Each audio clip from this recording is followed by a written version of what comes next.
ஓம் சாந்தி. 108 நாள் பிராணிக் பட்டியில இன்னைக்கு 20வது நாள். அவ்யக்த முரளியோட டேட் 11/4/81. அவ்யக்த முரளி ப்ராஜெக்ட்ல டோட்டலா இந்த ப்ராஜெக்டோட லட்சியம் 48 வருஷமா சொன்ன பாபாவோட அந்த அவ்யக்த வாணி எல்லாத்தையும் படிச்சு முடிக்கணும். டோட்டல் 1066 அவ்யக்த முரளி பாபா இந்த 48 வருஷத்துல சொல்லியிருக்காரு. ஸோ அந்த பட்டி தான் இப்போ போயிட்டு இருக்கு. ஸோ மாசம் மாசம் இந்த அவ்யக்த வாணிக்கு ஒரு பட்டி வைப்பாங்க. அதுல இது 9வது பட்டி. ஸோ இந்த அவ்யக்த முரளியோட ஹெட்டிங் சத்தியதாவின் சக்தி மூலியமாக விஸ்வ பரிவர்த்தன். சத்தியதாவின் சக்தி மூலியமாக விஸ்வ பரிவர்த்தன்.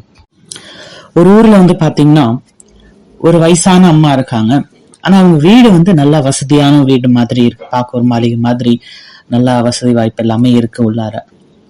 அப்ப ஒரு 2 சன்னியாசி பொண்ணுங்க என்ன பண்றாங்கன்னா, அந்த அம்மாட்ட சொல்றாங்க. அந்த அம்மாட்ட இந்த மாதிரி சாப்பாடு கேட்கற மாதிரி வர்றாங்க. அவங்க சாப்பாடு போடுறாங்க. இப்ப இவங்க என்ன சொல்றாங்கன்னா, இந்த மாதிரி நீங்க தனியா இருக்கீங்க, நாங்க நீங்க எங்களுக்கு சாப்பாடு போட்டிருக்கீங்க, நாங்க உங்களுக்கு சேவை செய்யறோம் அப்படின்னு. ஏன்னா நீங்களும் தனியா தானே இருக்கீங்க அப்படி. சரின்னா அவங்களுக்காக இவங்க சேவை செய்யறாங்க. அந்த அம்மா இவங்க பார்க்க சன்னியாசி மாதிரி அப்பாவியா இருக்காங்க, இவங்களை நம்ம வச்சுக்கலாம் அப்படின்னு அவங்க வச்சுக்கிறாங்க. அந்த மாதிரி இவங்க அவங்களுக்கு நல்லா சேவை பண்றாங்க. அவங்களுக்கு கால் அமுக்கி விடுறாங்க, அவங்களுக்கு தேவையான வேலையெல்லாம் செய்யறாங்க, சமைச்சு போடுறாங்க, எல்லாமே நல்லா பண்றாங்க. அவங்களுக்கு மருந்து வாங்கிட்டு கொடுக்கறது, இவங்களே சில மருந்து இந்த கஷாயம் எல்லாம் செஞ்சு தர்றது, இது எல்லாமே பண்றாங்க. அப்புறம் ஒரு நாள் என்ன ஆகுதுன்னா, இந்த மாதிரி வீட்டுல ஒரு ஹோமம் பண்ணலாம், வீட்டுக்கு நல்லது அப்படின்னு சொல்லிட்டு இந்த ஹோமம் பண்றாங்க. அந்த நேரத்துல வீட்டுல ஏதோ ஒரு புகை மாதிரி போடுறாங்க. அன்னைக்கு நைட்டு அவங்கள தூங்க வைக்கிறாங்க நல்லபடியா. அப்புறம் அடுத்த நாள் அந்த அம்மா எந்திரிச்சு பாக்குறாங்க, வீடே காலியா இருக்கு. இந்த 2 சன்னியாசி பொண்ணுங்களையும் காணும். வீட்டுல உள்ளது எல்லாத்தையும் திருடிட்டு அவங்க போயிட்டாங்க அப்படி. சோ அதனால இன்னைக்கு உலகத்துல சத்தியதா ரொம்பவே கம்மியாதான் இருக்கு. இந்த மாதிரி அசத்தியமான உலகத்துல சத்தியதா பக்கத்துல நிக்கிறது, அதன்படி நம்ம வாழ்க்கையை நடத்துறது ரொம்ப பெரிய ஒரு விஷயம்தான். ஹிட்லர் கூட அவங்க இதுல ஒரு விஷயம் சொல்லியிருக்காரு. அதாவது ஒரு பொய்ய மக்களை நம்ப வைக்கணும்னா மறுபடியும் அந்த பொய்ய சொல்லிக்கிட்டே இருங்க, மீண்டும் மீண்டும் அந்த பொய்யை அடிக்கடி சொல்லிக்கிட்டே இருங்க, நல்லா ஃபோர்ஸா சொல்லுங்க. அப்ப என்ன ஆகுன்னா ஒரு டைம்க்கு அப்புறம் அது மக்களோட ஆள் மனசுல பதிஞ்சிரும். அவங்க விரும்பினாலும் விரும்பாட்டியும் அவங்க அததான் உண்மைன்னு நினைக்க ஆரம்பிச்சிருவாங்க. இதுதான் அன்ட்ரூத் மார்க்கெட்டிங், அசத்தியதாவோட மார்க்கெட்டிங். ஒரு பொய்யான விஷயத்த மறுபடியும் மறுபடியும் மறுபடியும் மறுபடியும் மறுபடியும் சொல்லும் போது அது மக்களோட ஆள் மனசுல பதிஞ்சிருது. இது மாப் ஃபோர்ஸ்ன்னு கூட சொல்லுவாங்க. அதாவது ஒரு குறிப்பிட்ட குரூப் இந்த பிரம்மகுமாரி இயக்க நல்ல குரூப்னா அவங்க ஏத்துக்கிறாங்க. அதே ஒரு குறிப்பிட்ட பேர் சொல்றாங்க, இல்ல இது சரியில்லைங்க, அது பொய்யாவே இருந்தா கூட மக்கள் வர பயப்படுறாங்க, ஒருவேளை இது உண்மையா இருக்குமோ அப்படின்னு நினைச்சிட்டு அந்த மாதிரி பயப்படுறாங்க. ஸோ இதுதான் மாப் மென்டாலிட்டி. இன்னைக்குள்ள சூழ்நிலை அப்படிதான் இருக்கு. ஏன்னா மக்களுக்குன்னு தனிப்பட்ட ஒரு இது கிடையாது. அவங்க 4 பேர் என்ன சொல்றாங்க அதன் அடிப்படையில தான் இவங்க டிசிஷன் இது பண்றாங்க. இன்னைக்கு கூட உலகத்துல பாருங்க, முக்கியமா நம்ம இந்தியாலையும் பாத்தீங்கன்னா நிறைய தர்ம குருகள் இருக்காங்க, நிறைய பேர் சொற்பொழிவுலாம் ஆட்டுறாங்க. அவங்க இதுக்கெல்லாம் போறாங்க, ஃபேமஸ் ஆகும்போது அவங்க இதுக்கெல்லாம் போறாங்க. ஒருவேளை அந்த இவரே குருவே ஜெயில மாட்டிக்கிட்டாங்க, இதனா அவங்க யாருன்னா எனக்கு தெரியாதுங்க அது அப்படின்னு அப்படியே அதை இது பண்ணிடுறாங்க, மாத்தி சொல்ல ஆரம்பிச்சிடுறாங்க. இன்னைக்கு அப்படிதான் இருக்கு உலகம். ஸோ அதனால நம்ம வாழ்க்கையில இந்த டிசிஷன், சரியான டிசிஷன் எடுக்கிறது ரொம்ப இம்பார்ட்டன்டான ஒரு விஷயம். எது உண்மை, எது பொய், எது செய்யணும், எது செய்யக்கூடாது, எது ஸ்ரீமத்து, எது மண்மத்து, எது பருமத்து, இங்க போகணுமா அங்க போகணுமா, இதை எப்ப செய்யணுமா எப்ப செய்யணும், இந்த சரியான டிசிஷன் எடுக்கிறது தான் நம்ம வாழ்க்கை. இது நம்ம வாழ்க்கையில ஒரு முக்கியமான ஒரு விஷயம். அது இந்த தியானத்தின் அந்த அஷ்ட சக்திகள்ல பாபா நினைவு மூலியமா நமக்கு கிடைக்குது. இந்த முறையில கூட பாத்தீங்கன்னா பாபா சத்தியதா பத்தி நிறைய பாயிண்ட் சொல்லியிருக்காரு. அதை நம்ம ஒரு 21 பாயிண்டா பிரிக்கலாம். ரொம்ப உயர்ந்த சம்மான்லாம் பாபா உங்களுக்கு கொடுத்திருக்காரு இந்த முரளியில. சத்தியதா பத்தி தான் முழுமையா இருக்கு. பாபா என்ன சொல்ற, நீங்க வந்து லாங் ஏக்கர், சட்டத்தை உருவாக்கக்கூடியவங்க, அதனால ஒருபோதும் சத்தியத்தை உடைக்க கூடாது. சோ இந்த மாதிரி உயர்ந்த சம்மான்லாம் பாபா இதுல கொடுத்திருக்காங்க. முக்கியமா சித்தி ஸ்வரூபத்தை பத்தி பாபா சொல்லியிருக்காங்க. சோ இங்க பாபா சொல்லக்கூடிய சித்தி என்னன்னா, பக்தியில உள்ள மாதிரி அந்த மாதிரி சித்து விளையாட்டு கிடையாது. இங்க சித்தினா வெற்றி கொடுக்கக்கூடியவங்க, வெற்றி கொடுக்கக்கூடியவங்க. அதுக்கு பாபா என்ன சொல்றாங்கன்னா, அதுக்கும் ஆதாரம் இந்த சத்தியதாவோட சக்தி தான். இந்த சத்தியதாவோட சக்தி படி நடந்தீங்கன்னா நீங்க ஒரு செகண்ட்ல மத்த ஆத்மாக்களுக்கு வெற்றி, அதாவது இந்த சித்தி கொடுக்க முடியும்.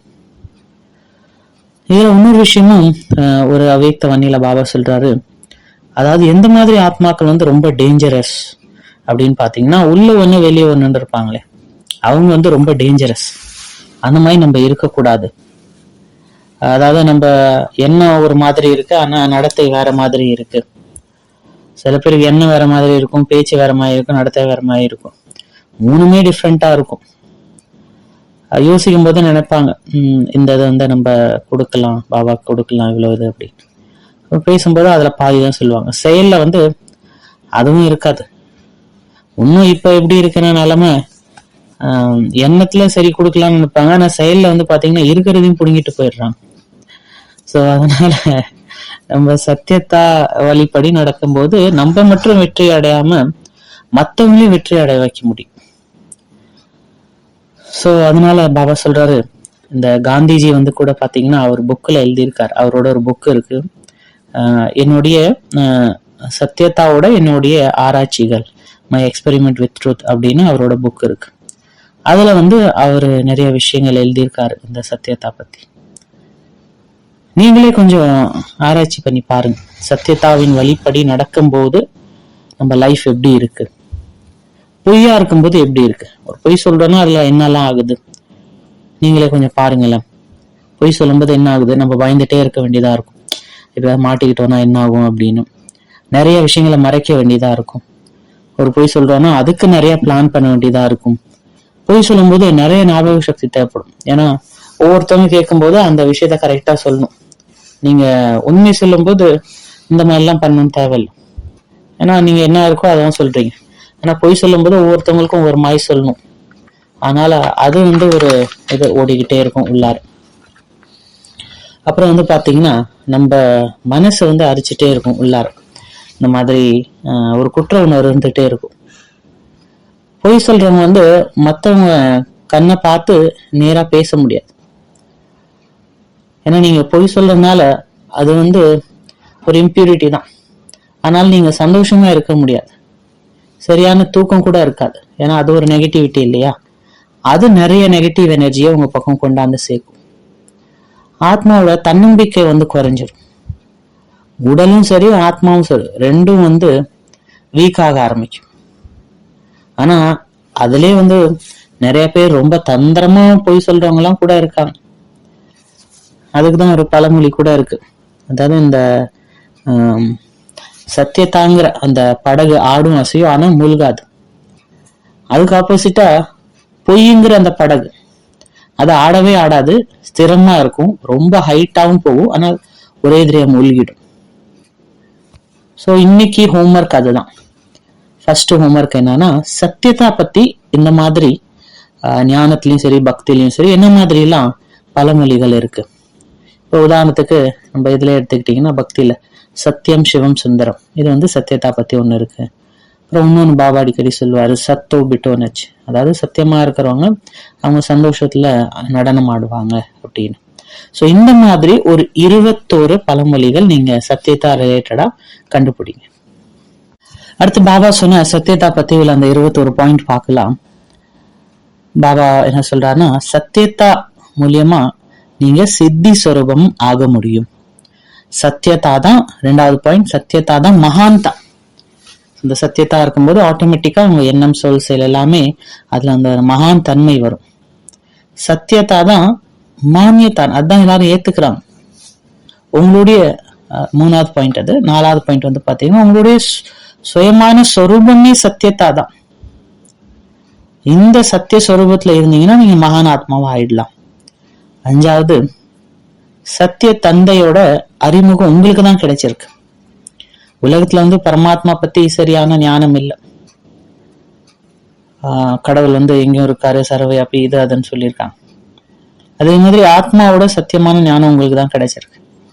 பக்தியில கூட ஏதோ ஓரளவு வந்து ஆத்மா பத்தி சொல்லியிருக்காங்க, ஆனா அதை பத்தி அக்யூரேட்டான நாலேஜ் வந்து கிடையாது.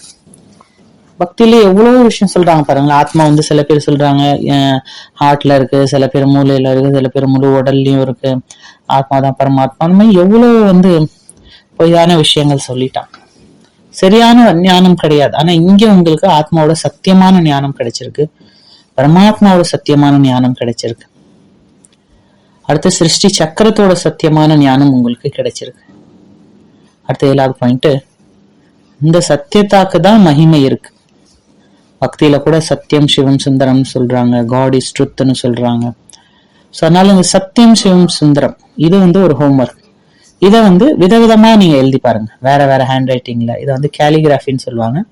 கேலிகிராஃபினா அந்த ஒரே வார்த்தையை அழகா டிசைனா எழுதுறது, வேற வேற டிசைன்ல அந்த மாதிரி எழுதுறது. ஸோ இது ஒரு ஹோம்ஒர்க். இந்த சத்தியம் சிவம் சுந்தரம் நீங்க வேற வேற மாதிரி எழுதுங்க, அதை ஃபீல் பண்ணி எழுதுங்க.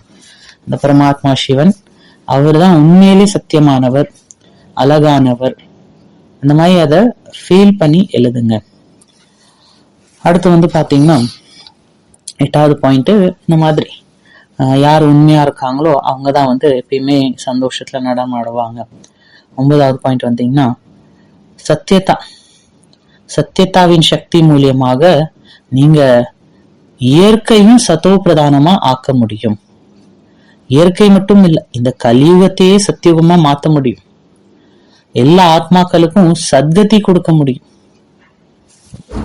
இது மட்டும் இல்லாம ரொம்ப சூக்ஷ்மமான விஷயங்கள்லாம் பாபா சொல்றாரு. இந்த சக்தித்யாவின் சக்தி மூலியமாக ஒவ்வொரு ஆத்மாக்களும் தன்னுடைய தர்மத்துல அவங்களுக்கு அந்த சமயத்துல சரியா வருவாங்க. அவங்க எப்ப வரணும், சத்தியுகத்துல வரணுமா, ஸ்டார்டிங்ல வரணுமா, இல்ல திரேதால வருவாங்களா, அது எல்லாத்துக்கும் ஆதாரம் வந்து இந்த சத்தியத்தாவின் சக்தி. நீங்க எவ்வளவுக்கு எவ்வளவு முழுமையா சத்தியத்தாவோட இருக்கீங்களோ அவ்வளோக்கு அவ்வளோ சத்தியுக ஸ்டார்டிங்ல வருவீங்க. இல்ல அதுல அந்த இதெல்லாம் குறையுது அப்படின்னா அதுக்கேற்ற மாதிரி நம்ம பிறப்பம் வந்து லேட்டா இருக்கும். இந்த சத்தியத்தா வந்து தங்க மாதிரி.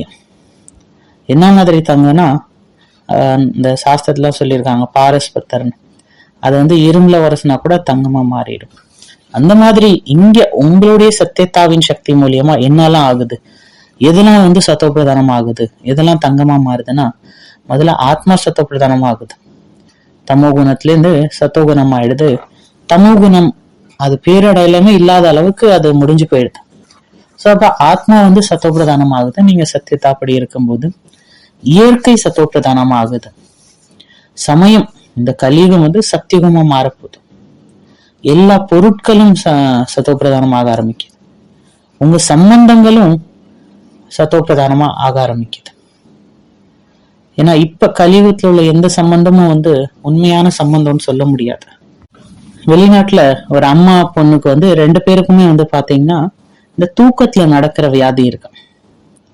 சோ ஒரு நாள் என்ன ஆகுதுன்னா, அவங்க 2 பேருமே அப்படியே தூக்கத்துல நடந்துகிட்டே கார்டன், அவங்க வீட்டுல உள்ள கார்டன் கிட்ட போயிடுறாங்க. அங்க வந்து தூக்கத்துல அவங்க ஒருத்தவங்களை பார்த்து பேசிக்கிறாங்க. அந்த பொண்ணு வந்து அம்மா பார்த்து சொல்லுதான், ஒரு நாள் தான் என் வாழ்க்கை வந்து இந்த மாதிரி இவ்வளோ ஒரு நரகம் மாதிரி இருக்கு, எவ்வளவு நாள் தான் உன்னையே பார்த்துட்டு இருப்பேன், என் கூட உள்ளவங்களாம் மற்றவங்களாம் வந்து அவங்க கல்யாணம் ஆகி நல்லா சந்தோஷமா ஜாலியா இருக்காங்க, உன்னை பார்த்துக்கிட்டே இருக்கு, அதனால தான் என் வாழ்க்கை வந்து ரொம்ப மோசமா இருக்கு அப்படி. அதே மாதிரி அந்த அம்மாவும் வந்து அதைதான் சொல்றாங்க, உன்னாலதான் இதெல்லாம் தூக்கத்துல வந்து அவங்க ஒருத்தவங்க பார்த்து சொல்றாங்க, ஒன்னால தான் என் வாழ்க்கையில இவ்வளவு கஷ்டம், நீலாம் ஒரு பொண்ணா இது அதுன்னு அவங்க இவங்களை பத்தி தப்பா சொல்றாங்க. 2 பேரும் ஒருத்தவங்க மாத்தி மாத்தி திட்டுக்கிறாங்க. அப்புறம் விடிஞ்சு போயிடுது. விடிஞ்ச உடனே கண்ணு முழிச்சுக்கிறாங்க. அப்புறம் அவங்க பாக்குறாங்க, ஓ அம்மாவா, இவங்க வந்து பாக்குறாங்க, ஓ பொண்ணா, என்னாச்சுமா, என்ன ஏன் இங்க வந்து உட்காந்துருக்கீங்க, குளிர்தா, அவங்களுக்கு ஏதாவது கொண்டு வருமா அப்படின்னு அதுக்கப்புறம் நல்லவங்க மாதிரி அந்த மாதிரி பேசிக்கிறாங்க. ஸோ அப்ப இதெல்லாம் எங்க இருந்து வந்தது, அவங்க உள் மனசுல ஆள் மனசுல இந்த மாதிரி ஒருத்தவங்க மற்றவங்களை பத்தி இந்த மாதிரி நெகட்டிவா நினைச்சு வச்சிருக்காங்க. ஒரு பொறாமை, ஒரு வெறுப்பு, இதெல்லாம் அவங்க உள்ளார அந்த மாதிரி தான் இருக்கு. ஆனா வெளியில ரொம்ப நல்லவங்க மாதிரி வந்து காமிச்சுக்கிறாங்க. இன்னைக்கு உள்ள கலியுக சம்பந்தங்கள்லாம் இந்த மாதிரி தான் இருக்கு. வெளியே ஒரு மாதிரி இருக்காங்க, உள்ளார வர மாதிரி இருக்காங்க. பட் நம்ம எப்படி இருக்குன்னா, என்னதான் ஆனாலும் நான் சத்தியத்தாவை விடக்கூடாது, நான் எப்பயுமே சத்தியத்தாவின் வழிபடிதான் நடக்கணும் அப்படின்னு அந்த ஒரு விஷயத்த நல்லா பக்கா பண்ணிக்கோங்க. அந்த சங்கல்பத்தை டெய்லி நல்லா பக்கா பண்ணிக்கோங்க. அமிர்த வேலையில அதுக்காக பாபாட்டேருந்து வரதானம் வாங்கிக்கோங்க. ஸோ அடுத்து சத்தியத்தாவின் சக்தி மூலியமா உங்க சன்ஸ்கார் மாறிடுது. அடுத்து உங்க சாப்பாடு மாறிடுது, உங்க பழக்க வழக்கங்கள் மாறிடுது. ஸோ அப்போ இப்ப நிறைய பேர் கேட்கறாங்க, இது சாப்பிடலாமா, அது சாப்பிடலாமா, ஃப்ரூட் சாப்பிடலாமா, சமைச்சதை சாப்பிடலாமா அப்படின்னு நிறைய கேட்கறாங்க. எல்லா கேள்விக்கான பதில் நீங்க யாரு, நீங்க என்ன ஆகணும்னு நினைக்கிறீங்க அதன் அடிப்படையில தான் இருக்கு. ஏன்னா பிகேஸ்லயே 4 விதமான பிகேஸ் இருக்கா. ஒண்ணு 3 வேளையும் சமைச்ச உணவு சாப்பிட்ற பிகே. அடுத்து வெறும் ரா ஃபுட் சாப்பிடக்கூடிய பிகே. அடுத்து பாத்தீங்கன்னா வெறும் ஃப்ரூட் சாப்பிடக்கூடிய பிகே, ஃப்ரூட்டேரியன் பிகே. அடுத்து பிராணிக் பிகே. ஸோ அப்போ உங்க எல்லா கேள்விக்கான பதில் நீங்க எங்க இருக்கீங்க, இப்ப கலியுகத்துல இருக்கீங்களா இல்ல சங்கம் யுகத்துல இருக்கீங்களா, அதன் அடிப்படையில தான் உங்க ஆன்சர் டிபெண்ட் ஆகும். நான் இன்னும் அந்த கலியுக ஆத்மாக்கள் மாதிரியே தான் சாப்பிட்டுட்டு இருக்கேன், 3 வேளையும் சமைச்ச உணவு சாப்பிட்டுட்டு இருக்கேன் அப்படின்னா நான் இன்னும் கலியுகத்துல தான் இருக்கேன். சங்கமிகத்துல இருக்கோம்னா நம்ம உணவு ரொம்ப சத்துவ பிரதானமா, ரொம்ப லைட்டா அந்த மாதிரி இருக்கும். சாப்பிட்டதுக்கு அப்புறம் கூட வயிறு ரொம்ப ஹெவியா ஃபீல் ஆகக்கூடாது, அவ்வளவு லைட்டா இருக்கணும். இதுல சில பேர் கேக்குறாங்க, ஓகே நீங்க ஒருவேளை புதுசா உள்ளவங்களுக்கு ஒருவேளை சமைச்ச உணவு எடுத்துக்கலாம், மத்த 2 வேளை ரா ஃபுட் எடுத்துக்கோங்கன்னு சொல்றீங்க. அப்ப எந்த டயத்துல நான் அந்த சமைச்ச உணவு எடுத்துக்கலாம்?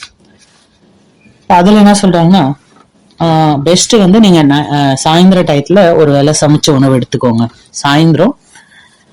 ஏன்னா காலையிலேயே சமைச்ச உணவு சாப்பிட்டோம்னா அதுக்கப்புறம் என்ன ஆகும்னா மறுபடியும் பசி எடுத்துக்கிட்டே இருக்கும், மத்தியானமும் நிறைய சாப்பிடணும்னு தோணும். மத்தியானம் சமைச்ச உணவு எடுத்துக்கிட்டோம்னா அந்த உப்பு உரப்பு மசாலா அதெல்லாம் மறுபடியும் அடுத்து சாப்பிடணும்னு தோணும்.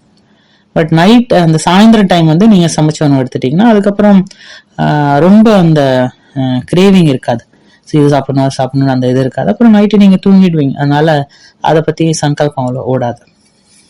ஸோ அப்போ இந்த டயட்டை நம்ம சேஞ்ச் பண்றதுல முதல்ல கொஞ்சம் கஷ்டமா தெரியல, ஆனா அதுக்கப்புறம் அதை பழக்கப்படுத்திக்கிட்டீங்கன்னா அது ரொம்ப ஈஸி ஆயிடும். இப்போ சில பேர் 2 மணிக்கு எந்திரிக்கிற பழக்கமா வச்சிருப்பாங்க, என்ன ஆனாலும் எந்திரிச்சிடுறாங்க. ஸோ அந்த மாதிரி இதையும் நம்ம அதை பழக்கமா நம்ம மாத்திக்கணும்.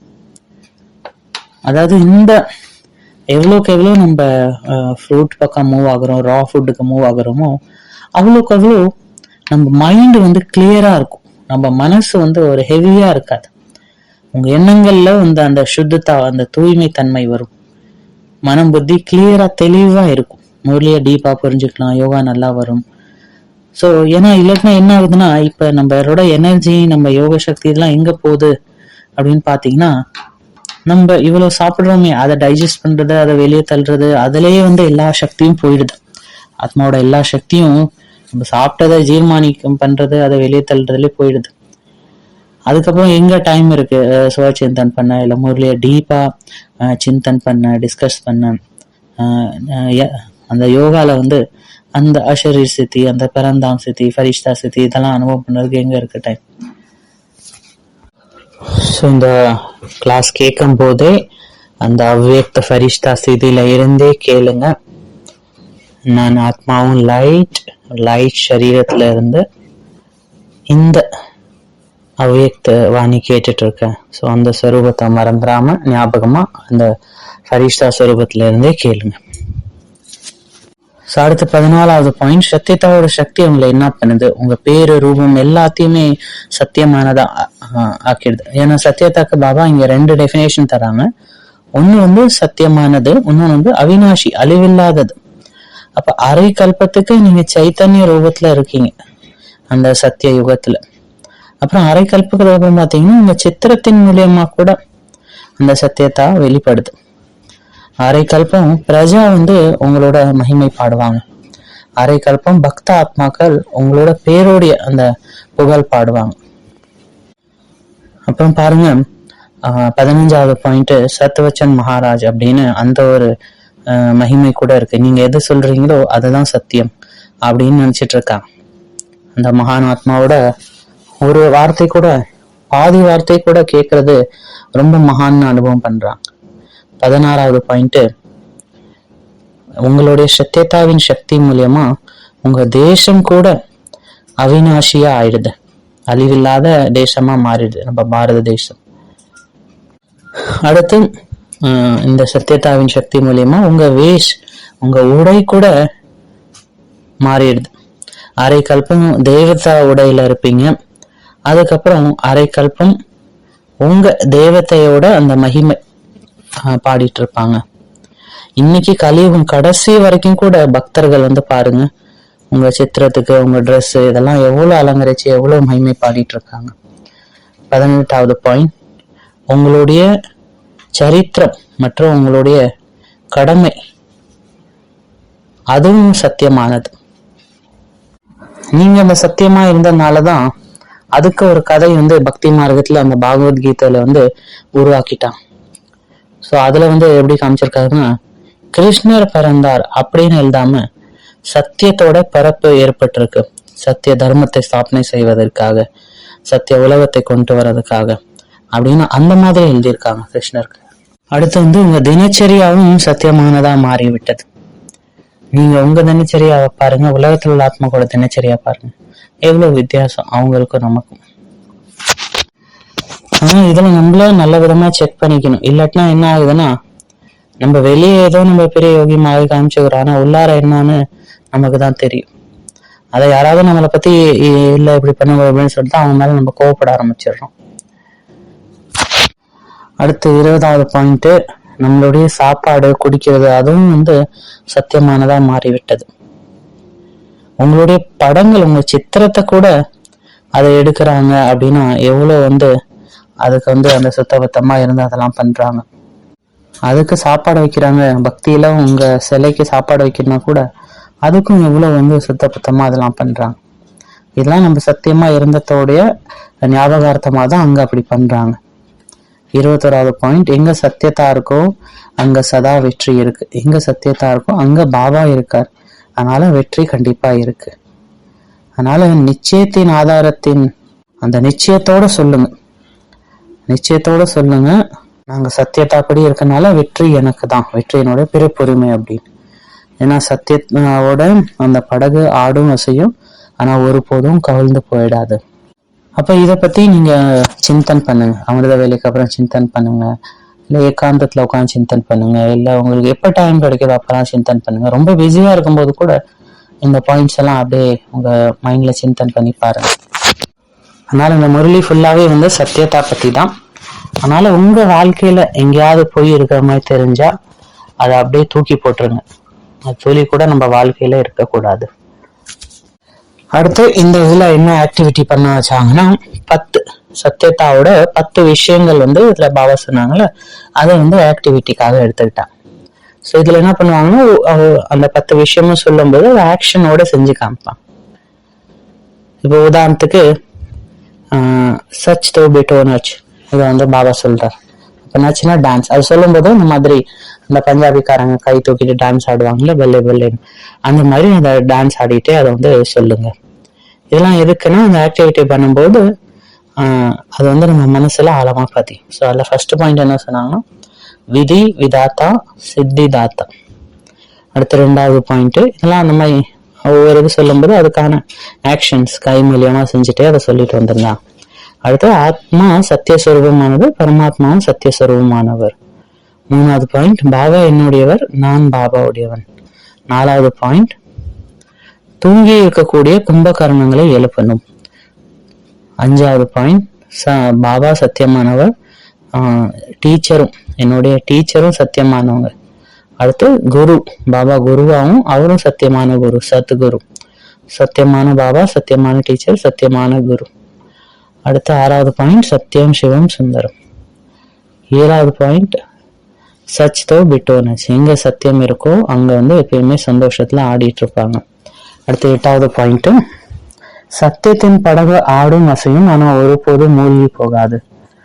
9வது பாயிண்ட், சத்தியத்தாங்கிற அந்த ஊஞ்சல்ல ஆடிட்டே இருங்க, சத்தியத்தாங்கிற அந்த ஊஞ்சல்ல ஆடிக்கிட்டே இருங்க. 10வது பாயிண்ட், சத்தியமான சரித்திரம், சத்தியமான கர்த்தவியம். ஓம் சாந்தி.